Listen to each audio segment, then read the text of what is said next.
겸손과 기도. 찬미 예수님. 그때 예수님께서 군중과 제자들에게 말씀하셨다. 율법학자들과 바리사이들은 모세의 자리에 앉아 있다.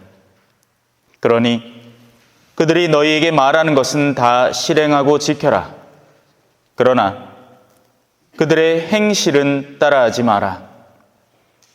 그들은 말만 하고 실행하지는 않는다. 또 그들은 무겁고 힘겨운 짐을 묶어 다른 사람들 어깨에 올려놓고 자기들은 그것을 나르는 일에 손가락 하나 까딱하려고 하지 않는다. 그들이 하는 일이란 모두 다른 사람들에게 보이기 위한 것이다. 그래서 성구갑을 넓게 만들고 옷자락수를 길게 늘인다. 잔칫집에서는 윗자리를, 회당에서는 높은 자리를 좋아하고 장터에서 인사받기를, 사람들에게 스승이라고 불리기를 좋아한다. 그러나 너희는 스승이라고 불리지 않도록 하여라. 너희의 스승님은 한 분뿐이시고 너희는 모두 형제다. 또 이 세상 누구도 아버지라고 부르지 마라. 너희의 아버지는 오직 한 분, 하늘에 계신 그분뿐이시다. 그리고 너희는 선생이라고 불리지 않도록 하여라. 너희의 선생님은 그리스도 한 분뿐이시다. 너희 가운데에서 가장 높은 사람은 너희를 섬기는 사람이 되어야 한다. 누구든지 자신을 높이는 이는 낮아지고 자신을 낮추는 이는 높아질 것이다. 주님의 말씀입니다.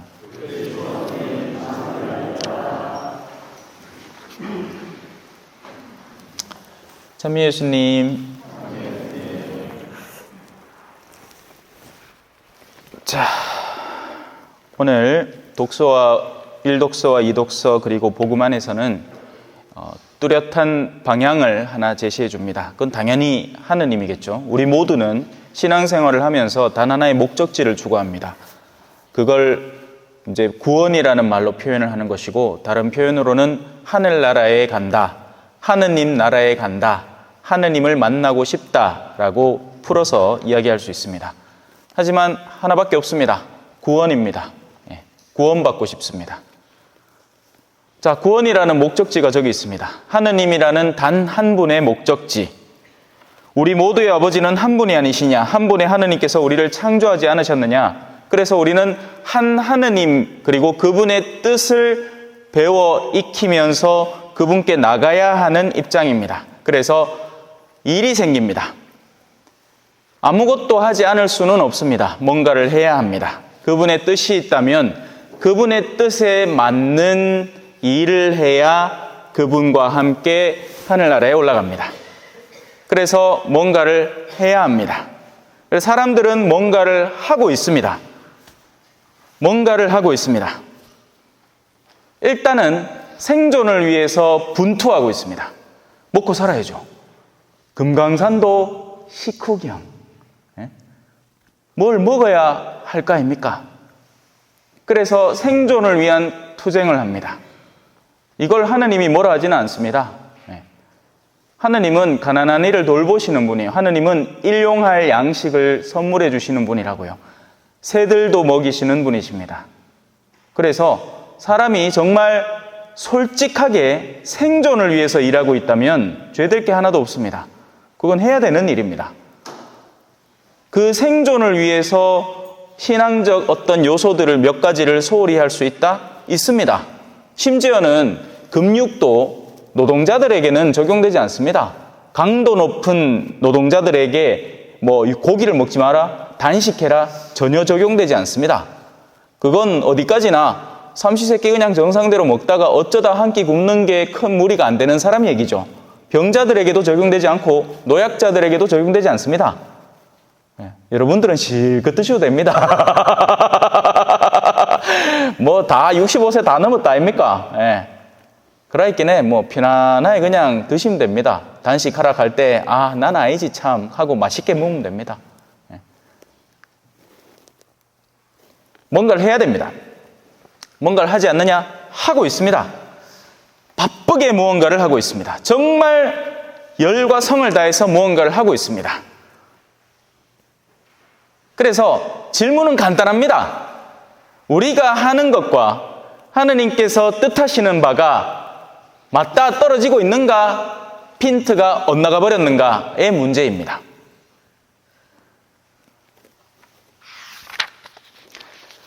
율법학자들과 바리사이들도 엄청 열심히 뭔가를 하고 있습니다.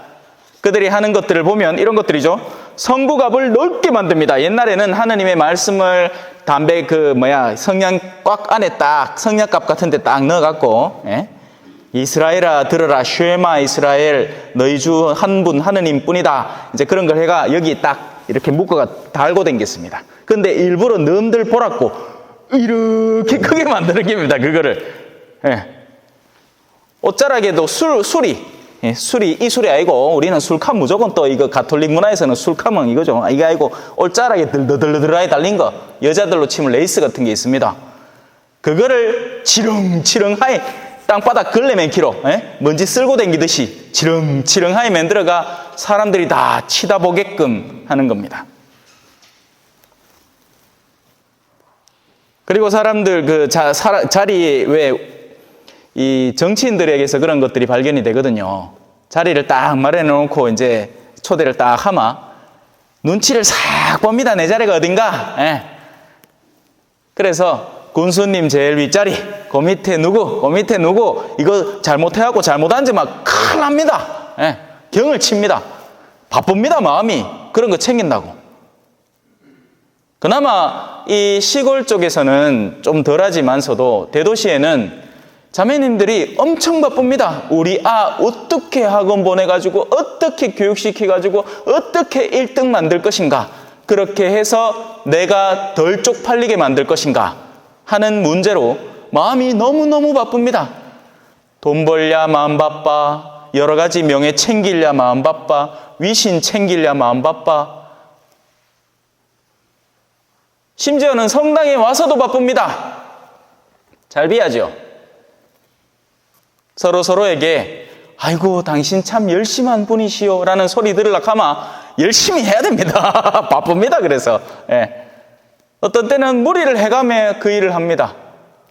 그러다 병이 나기도 해요. 정돈이 되십니까? 안 되죠. 자, 하느님이 계시고 당신이 뜻하는 바가 있습니다. 그것은 밝은 빛과 같아서 너무나 맑고 명료합니다. 오늘 제가 일이 있어가지고 그 집무실에 잠깐 앉아 있었는데 우리 꼬맹이 내 친구들이 앞에서 열심히 배드민턴 치면서 놀았어요.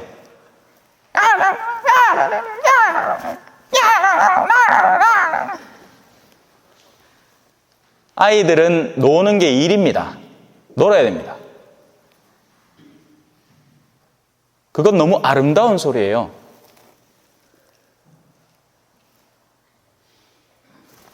하느님의 뜻은 아이들이 놀게 해놨습니다. 그런데 현대교육은 그걸 안 놔둬요. 노는 걸 못 봐줍니다. 초등학생이 학원을 3개씩 4개씩 다닙니다. 영어 배우랴, 수학 배우랴, 초딩 의대반 해가지고 막 어려서부터 부모의 욕심이 잔뜩 들어간 사이보그 아이로 만들어버리는 겁니다. 공부, 이건 거의 인조인간 수준이에요.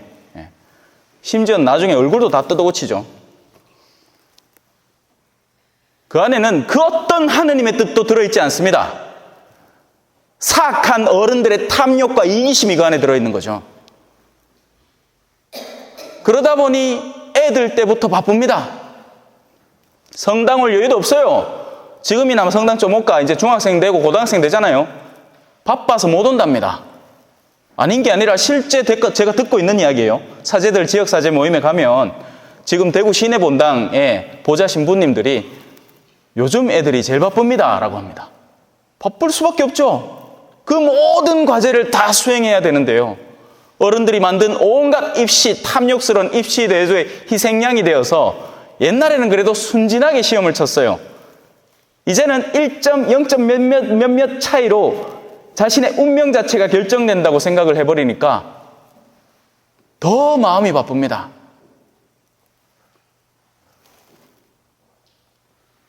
하느님은 너무 세상을 단순하고 명료하게 깨끗하게 만들어 놓으셨어요. 창문을 깨끗하게 닦아 놓으면 햇빛이 일직선으로 쫙 들어옵니다. 거기에다 맑은 거울을 가지고 그것을 비춰내면 그 빛을 가지고 주변을 비추면서 놀 수 있습니다. 빛이 일직선이기 때문이죠. 하지만 유리창에다가 덕지덕지 뭘 발라놓으면 빛이 산란합니다. 그러면 어디가 빛이고 어디가 어둠인지 구분이 잘 안 돼요. 그리고는 어둠이 빛인 줄 알고 쫓아가고 있는 현상이 생겨나게 됩니다. 하느님의 뜻은 과연 어디 있을까요? 그래서 율법학자들과 바리사이들이 하는 말은 듣되 그들의 행실은 따라하지 말라고 합니다. 그들은 말만 하고 실천하지 않으니까요. 자, 무엇이 실천이냐? 이 독서에 나옵니다. 하나밖에 없습니다. 이 독서에서 얘기하는 실천의 핵심은 하느님의 복음을 선포하기라는 것입니다. 자, 그러면 그 마음대로 성경 들고 저 시내 한복판에 가가지고 이스라엘아 들어라 하느님은 하면 그거 외쳐대면 됩니까? 복음은 그렇게 전하는 게 아니죠.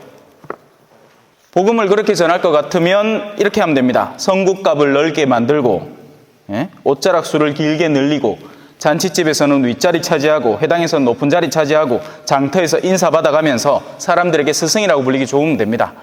하지만 복음은 그렇게 전하는 게 아닙니다.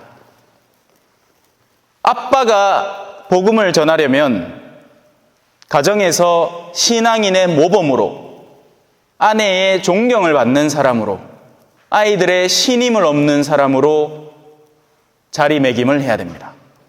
그게 가정 내에서 아빠의 위치에서 복음을 전하는 방법입니다. 사제가 복음을 전하려면 다르겠죠. 저는 가족이 없잖아요. 사제는 신앙인들에게 복음의 진리를 올바로 이해해서 그들이 이해할 만한 수준의 말들로 올곧게 풀어내고, 그리고 그 복음을 해치지 않는 삶의 태도를 견지해야 됩니다. 제가 사람들에게 술 먹지 말라고 하면서 정작 저는 온 동네를 돌아다니면서 황다야 우디 마하라 해사고 앉았으면 누가 그 사제의 말을 귀 여겨나 듣겠습니까? 웃기다고 생각하겠죠. 그러면 이 바리사회와 율법학자들처럼 그들의 말은 듣고 실행하려고 애를 쓰되 행실은 절대 따라해서는 안 되는 사람이 되는 겁니다. 각자 저마다의 자리에서 복음을 전해야 됩니다. 그래야 그 어떤 사람에게도 성당을 나오라라는 말이 달콤하게 들리겠죠. 나도 저렇게 살아보고 싶다. 근데 성당 나오라 하는데 그 사람들 마음속에 니나 잘하세요 라고 하고 있다면 우리는 복음을 제대로 못 전하고 있는 겁니다.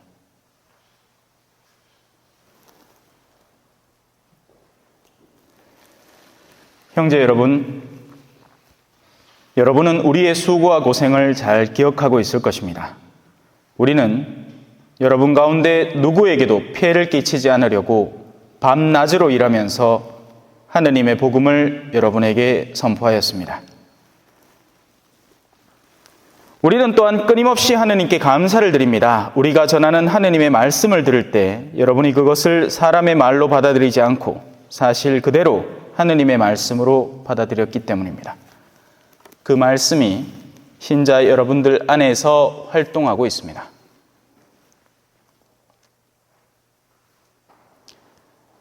눈에 드러나는 표면적인 신앙 활동에 빠져 있지 마십시오. 가톨릭 신자들의 약점입니다. 이것만 하면 신자 활동 기본은 퉁치는 거겠지. 미사만 나오면 금육이나 지키면 아닙니다. 하느님의 말씀은 언제나 우리를 자극하고 지금 있는 곳에서 한 걸음 더 나아가도록 종용합니다. 어른이 되었다는 것을 핑계로 삼지 마십시오. 그럴 것 같으면 세상의 모든 성인들 가운데에서 어르신들은 의미가 없는 삶을 살았던 걸까요? 아니죠. 아이고, 이 나이에 뭐 하겠습니까? 아브라함은 언제 아이 낳았게요? 100살에 아이 낳았습니다. 물론 여러분들도 잉태를 하라는 게 아니라 영적 자녀를 생산하는 능력은 여러분들의 노력 여하에 달려 있다는 겁니다. 아멘. 찬미 예수님, 겸손과 기도.